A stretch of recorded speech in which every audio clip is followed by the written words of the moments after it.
नमस्कार मित्रांनो, स्वागत आहे तुमचं आपल्या चॅनलवर. उद्या होणाऱ्या एम-पी-एस-सी गट क मुख्य परीक्षेसाठी गणिताचे कोणते प्रश्न सर्वात महत्त्वाचे आहेत, ते शॉर्ट ट्रिकने कसे सोडवायचे, हे आज आपण आपल्या व्हिडिओमध्ये पाहणार आहोत. हा व्हिडिओ तुमच्यासाठी शेवटच्या क्षणाची परफेक्ट रिव्हिजन असेल.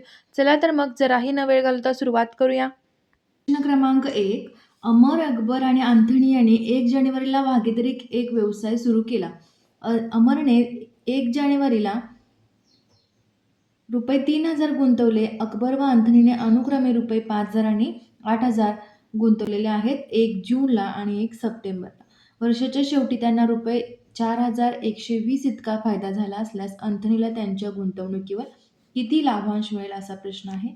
तर इथे आपण काय करतोय बघा, एकतर अमर, अकबर आणि अँथनी हे 3 पर्सन आहेत आणि याने जे गुंतवलेलं आहे अमरने 1 जानेवारीला 3,000 रुपये. 1 जानेवारी वर्षाच्या अखेरीस आपल्याला सांगितलेलं आहे, म्हणजे एका वर्ष म्हणजे त्याने 12 महिन्यांसाठी गुंतवलंय, बरोबर. त्यानंतर अकबर आणि अँथनीने अनुक्रमे 5,000 आणि 8,000 5,000 आणि 8,000 अनुक्रमे 1 जून म्हणजे 7 महिन्यांसाठी. जून नंतर जून पण कन्सिडर करतोय आपण, जूनपासून डिसेंबरपर्यंत 7 महिने झाले. आणि अँथनीचे होणार आहेत सप्टेंबर हा 9वा महिना आहे. 9, 10, 11, 12 म्हणजे 4 गुणुले 8,000. आता या 3 शून्य निघून जातील. 32 यांचा रेशो काय होणार आहे, 35 आणि 36. आता आपल्याला काय विचारलंय, तर अँथनीला त्याच्या गुंतवणुकीवर किती लाभांश मिळेल. अँथनीचा रेशो किती आलाय, 32. टोटल यांची ॲडिशन करतोय आपण, 36 अधिक 35 अधिक 32 गुणुले शेवटी वर्षाच्या अखेर त्यांना 4,120 इतका नफा झालेला आहे. म्हणजेच हे कसं लिहितोय आपण, 32 भागिले 103 होईल यांची ॲडिशन. 130 गुणुले किती होणार आहे, याचं 40, त्यामुळे किती होईल, 1280 आपलं उत्तर असेल.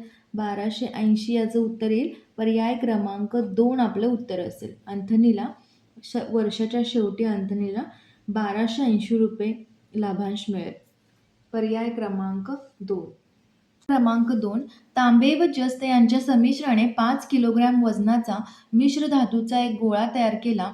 जर त्या गोळ्यामध्ये 35.5% जस्त असेल तर त्यामध्ये किती ग्रॅम तांबे असेल. आता ग्रॅममध्ये विचारलेला आहे आपल्याला, आणि हा संमिश्र तांबे आणि जस्तपासून जो गोळा बनलेला आहे तो 5 किलोग्रॅमचा बनलेला आहे. आता 5 किलोग्रॅम म्हणजेच किती असणार आहे, 5,000 ग्रॅम असेल.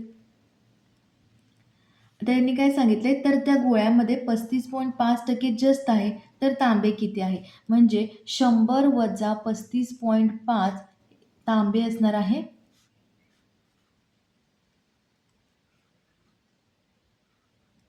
,64.5% तांबे असेल. 100 ग्रॅम म्हणजेच 5,000 ग्रॅम, तर 100% म्हणजे 5,000 ग्रॅम. 64.5% बरोबर किती, म्हणजे तिरकस गुणाकार करतोय तर आपण 5,000 गुणुले 64.5 भागिले 100 आपलं उत्तर असेल 3,225 ग्रॅम तांबे असणार आहे. पर्याय क्रमांक 1 आपलं उत्तर असेल. या टॉपिकवरीलच अजून एक महत्त्वाचा प्रश्न आहे बघा. प्रश्न क्रमांक 3. काजूची किंमत प्रति किलो 1,000 रुपये तर पिस्त्याची किंमत प्रति किलो 1,200 रुपये आहे. जर काजू व पिस्त्याचे मिश्रण 1,050 रुपये किलो विकले तर त्या मिश्रणात पिस्त्याचे काजूशी असलेले प्रमाण किती. इथं आपण लिहितोय काजू, इथे लिहितोय पिस्ता. काजूची किती आहे, 1,000 रुपये प्रति किलो किंमत आहे. पिस्त्याची आहे 1,200 रुपये. मांडणी करताना मिश्रणामध्ये हे शॉर्ट ट्रिक आहे. तर आणि दोन्हींचे जे मिश्रण आहे ते 1,050 रुपयाला विकतोय आपण, आणि रेशो काढताना हा फॉर्मॅट आपण तयार करतोय. त्यानंतर 1,200 वजा 1,050 आणि 1,050 वजा 1,000, याचं उत्तर येईल 50 आणि याचं उत्तर येणार आहे 150. म्हणजेच 5 आणि 15 रेशो किती होणार आहे, 3:1 होईल. आता हे आपण काढलेलं आहे काजू आणि पिस्त्याचं. इथं त्याने विचारलंय पिस्त्याचे काजूशी म्हणजे 1:3 आपलं उत्तर असेल. पर्याय क्रमांक 1 आपलं उत्तर असणार आहे. चला बोलूया पुढच्या प्रश्नाला. प्रश्न क्रमांक 4. एका व्यक्तीने 4,000 रुपयाचे कर्ज 8 हप्त्यात परत केले व प्रत्येक हप्त्यात त्या आधीच्या हप्त्यापेक्षा 50 रुपये जास्त दिले, तर पहिला हप्ता किती रुपयांचा होता?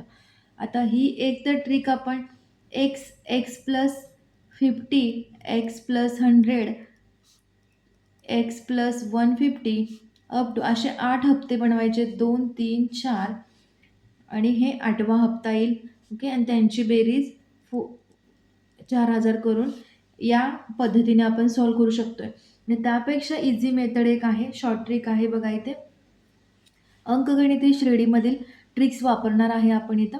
तर अंकगणितीय श्रेणीमध्ये टी ऑफ एन म्हणजे लास्ट टर्म जी काढतोय आपण, लास्ट टर्म किती असेल त्यावेळी काय करतोय, nth टर्म काढतोय त्यावेळी काय करतोय, a plus n minus 1 into d हा फॉर्म्युला यूज करतोय ज्यावेळी nth टर्म काढायची असते त्यावेळी.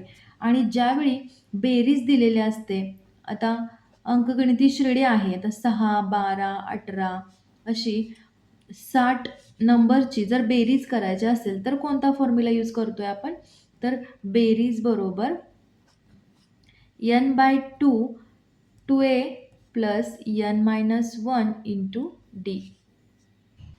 आता हा फॉर्म्युला आपण इथे यूज करणार आहे. आपल्याला बेरीज म्हणजे 4,000 रुपयाचे पूर्ण कर्ज आहे ते आणि किती हप्त्यामध्ये फेडले, यानं किती दिलेला आहे आपल्याला, 8 हप्ते आहेत. 2a काढायचं आहे म्हणजेच पहिला हप्ता काढायचा आहे, प्लस 8 मायनस 1 इंटू डी किती असणार आहे, डिफरन्स आहे 50चा. आता हे होईल 4 गुणुले 2a प्लस 7 इंटू 50 4,000. आता हे 4,000 डिवाइड 4 होईल, होणार आहे किती, 1,000 होईल. 1,000 is equal to 2a plus 350. आता हे 2a is equal to 1,000 minus 350. 2a बरोबर किती येणार आहे, 650. म्हणजेच a बरोबर किती येईल, 650. म्हणजे a बरोबर 650 भागिले 2, बेत्रिका 6, बेदोन्ही 4, बेपंचे 10, 325 रुपयाचा पहिला हप्ता असणार. पर्याय क्रमांक 3 आपलं उत्तर असेल. क्रमांक 5. एका गावात मराठी जाणणारे 82%, हिंदी जाणणारे 76% लोक असून दोन्ही भाषा जाणणारे 2,244 लोक आहेत. जर त्या गावात दोन्ही भाषा न जाणणारे 8% लोक असतील तर त्या गावची लोकसंख्या किती? आता मराठी जाणणारे किती आहेत, 82%. त्यानंतर हिंदी जाणणारे आहेत 76% आणि दोन्ही भाषा जाणणारे किती आहेत, दोन्ही भाषा म्हणजेच काय करूया, हा ए घेऊया, हा बी घेऊया आणि हा दोन्ही भाषा म्हणजेच ए युनियन बी. दोन्ही भाषा जाणणारे किती आहेत, 2,244. जर त्या गावात दोन्ही भाषा न जाणणारे 8% लोक आहेत. आता दोन्ही भाषा न जाणणारे ते काय दिले, दोन्ही भाषा न जाण 8% आहेत, म्हणजेच किमान एक भाषा जाणणारे किती आहेत, 100 वजा 8 म्हणजेच 92%. 100 वजा 8 92% असे किमान एक तरी भाषा जाणणारे आहेत. आणि किमान एक भाषा म्हणजेच काय घेतो आपण, ए ऑफ ए इंटरसेक्शन बी.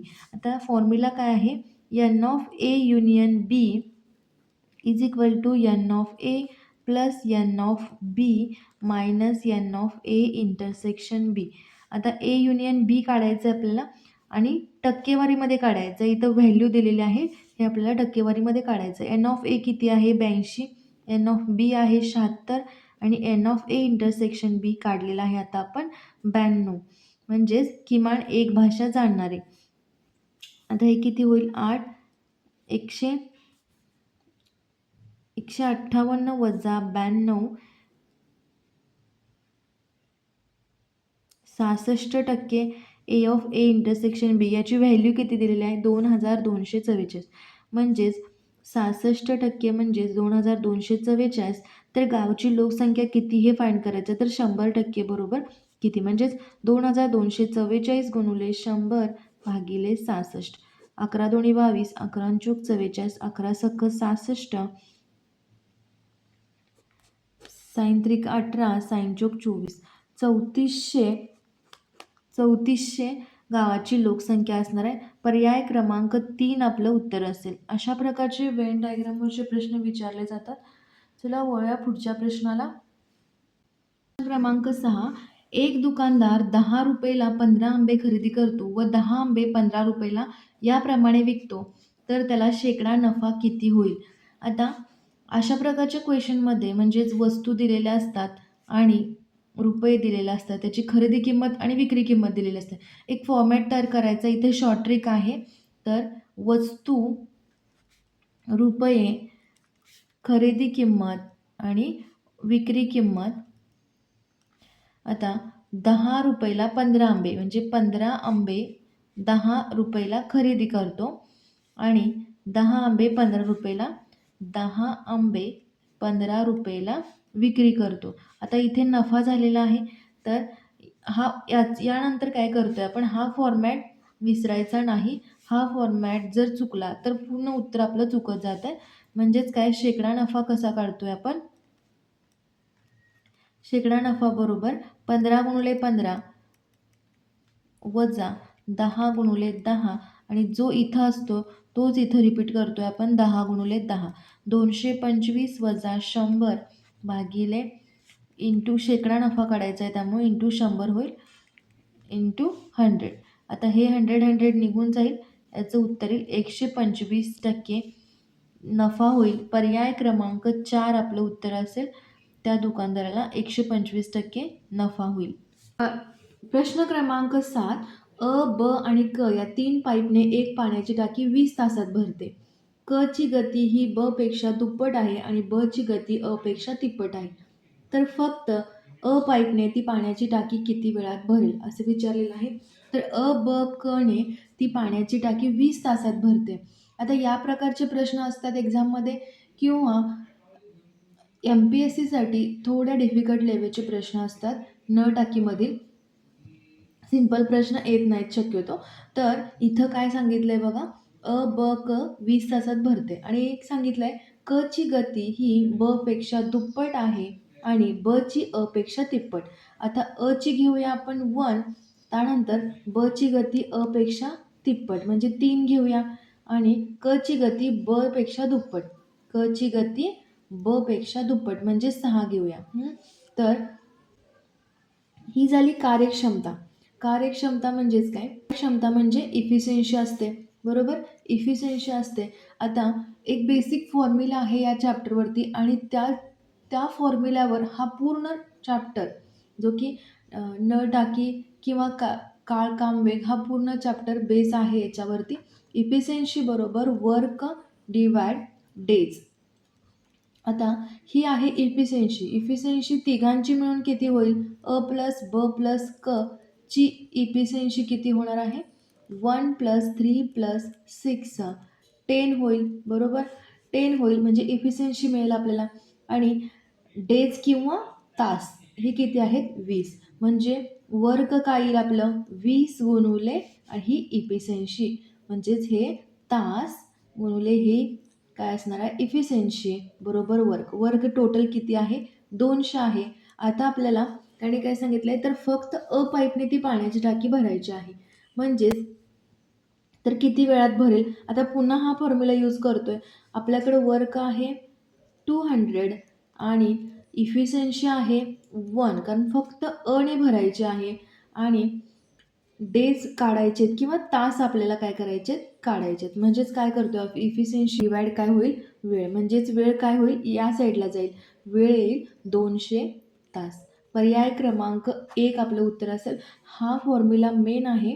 हा एक जरी फॉर्म्युला तुम्ही लक्षात ठेवला तर नळ टाकी किंवा काळकाम वेग यावेळी एकही प्रश्न तुमचा चुकणार नाही किंवा तुम्हाला तो सोडवणार येणार नाही असं होणार नाही.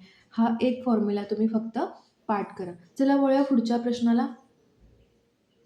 प्रश्न क्रमांक 8. अजय व अतुल हे ए ते बी पर्यंत अनुक्रमे 17 किलोमीटर प्रति तास आणि 19 किलोमीटर प्रति तास वेगाने प्रवास करतात. ए हा बी पासून 72 किलोमीटर दूर आहे अतुल प्रथम बी पर्यंत पोहोचून लगेच परतला आणि सी येथे अजयला भेटला. बी आणि सी मधील अंतर किती आहे? म्हणजे हा थोडा लॉजिकल प्रश्न पण आहे, अंकगणिताचा सुद्धा प्रश्न आहे. सांगितले बघा, अजय अतुल हे ए ते बी पर्यंत अनुक्रमे म्हणजे ए ते बी पर्यंत हे दोघे प्रवास करणार आहेत.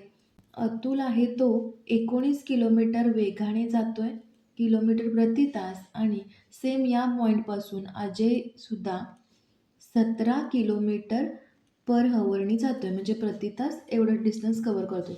ॲब्व्हियसली अतुल काय लवकर पोहोचणार आहे आणि तो बी पॉईंटपर्यंत पोहोचून परत इथंपर्यंत तो सीला इथं येतोय आणि त्यावेळी तो अजय त्याला भेटतोय. आता हे टोटल डिस्टन्स त्यांनी किती दिलेलं आहे? 72 किलोमीटर दिलेलं आहे. आता हे एक्स घेऊया आणि हा एक्स आपल्याला काढायचा आहे. आता इथे एक पॉईंट महत्त्वाचा आहे बघा, तर अतुल जो आहे, अतुल किती डिस्टन्स पूर्ण करणार आहे? जास्त स्पीडनं तो जाणार आहे. ए ते बी जाईल आणि बी ते सी, म्हणजेच हे पूर्ण 72 किलोमीटर प्लस एक्स एवढं तो अंतर कव्हर करणार आहे अतुल.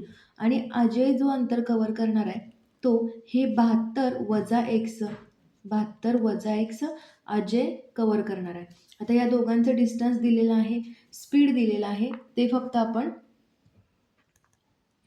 अंतर भागिले वेग म्हणजेच काय असतो? वेळ, हा फॉर्म्युला आहे.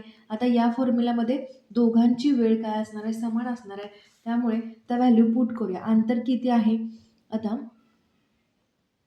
अतुलने जे अंतर कव्हर केलेलं आहे ते आहे 72 प्लस एक्स. स्पीड कोणत्या? 19 किलोमीटर पर हवरने. आणि अजयने 72 वजा एक्स अंतर कव्हर केलेलं आहे 17 किलोमीटर या स्पीडने. मल्टिप्लाय करूया. 17 गुणुले 72 प्लस एक्स 19 गुणुले 72 मायनस एक्स. आता इथे मल्टिप्लिकेशन आपण करणार नाही, हे व्हास्ट होईल एक्झाम्पल. पुन्हा हे आपण असंच ठेवणार आहे. प्लस 17x बरोबर 19 गुणुले 72 वजा 19x. आता 17x प्लस 19x होईल, हे मायनस इकडे आल्यावर प्लस होईल आणि 19 गुणुले 72 हे प्लस आहे, इकडे आल्यावर मायनस होईल. 17 गुणुले 72, 19 आणि 17 किती होणार आहेत? 36 होतील. 36x यामध्ये कॉमन निघेल 72 आणि 19 वजा 17 ब्रॅकेटमध्ये राहील. 72 गुणुले 2 भागिले एक्स काय भागिले 36, हे 36 इकडं आलं. 36 दोन्ही 72 म्हणजे एक्स आला 4 किलोमीटर, जो की आपल्याला काढायचा आहे. बी आणि सी मधील अंतर आहे एक्स आणि ते आहे 4 किलोमीटर. पर्याय क्रमांक 2 आपलं उत्तर असेल. अदित 2021च्या पहिल्या दिवशी 1 रुपये, दुसऱ्या दिवशी 3 रुपये आणि तिसऱ्या दिवशी 5 रुपये बचत करतो व असेच पुढे सुरू ठेवतो. त्या वर्षातील त्याच्या बचतीची एकूण रक्कम शोधा, असा प्रश्न आहे.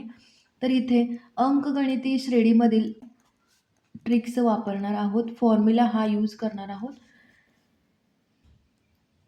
तर इथे आपल्याला काय काढायचं आहे? एकूण बचत काढायची आहे. एकूण बचतचा फॉर्म्युला काय करेल बा आपण? n divide 2a plus n-1 into d. हा फॉर्म्युला MPSCच्या दृष्टीने खूप महत्त्वाचा आहे. n/2 2a plus n-1 into D. आता इथे n किती दिलेला आहे? 365 आहे. डिवाइड 2 a किती असणार आहे? पहिली बचत, पहिल्या दिवसाची बचत 1 रुपये आहे. n पुन्हा n किती आहे? 365 वजा 1 आणि डिफरन्स किती आहे? पहिल्या दिवशी 1 रुपये, दुसऱ्या दिवशी 3 रुपये, म्हणजे डिफरन्स आहे 2चा. 3 वजा 1 2. 365 डिवाइड 2 प्लस हे किती होईल? 364 गुणुले 2. आता इथे 365 भागिले 2 आणि 2 अधिक 28 होईल. 364 गुणुले 2 728. 365 भागिले 2 728 अधिक 2 730 होईल. पुन्हा 2ने डिवाइड करू याला. 2 त्रिक 6, 7 2 सक 12, 2 पंचे 10. 365 गुणुले 365 वर्ग करायचा याचा. तर याचा वर्ग आपण कसा करतोय? 365चा वर्ग करायचा आहे. एकक स्थानी ज्यावेळी 5 असतोय त्यावेळी त्याचा वर्ग आपण कसा करतोय? तर 5चा 25 घेतोय, 5चा वर्ग 25 घेतोय आणि 36 आणि नंतर 36चा कोणता डिजिट येतोय? 37. म्हणजे 36 गुणुले 37 करतो इथं आपण. याचं उत्तर येणार आहे 1332. याचं उत्तर येईल 1332. म्हणजेच 1,33,225 रुपये वर्षातील त्या बचतीची एकूण रक्कम असणार आहे आदित्यची. त्यामुळे पर्याय क्रमांक 1 आपलं उत्तर असेल. तर मित्रांनो, अभ्यास चालू ठेवा आणि उद्या जो पेपर होणार आहे त्याचे शॉर्टकट ट्रिकसह आपण त्याचे सोल्युशन घेणार आहोत आपल्या चॅनलवर. त्यामुळे चॅनलशी जोडलेले राहा, व्हिडिओला लाईक करा आणि चॅनलला सबस्क्राईब करा. Thank you so much. All the best.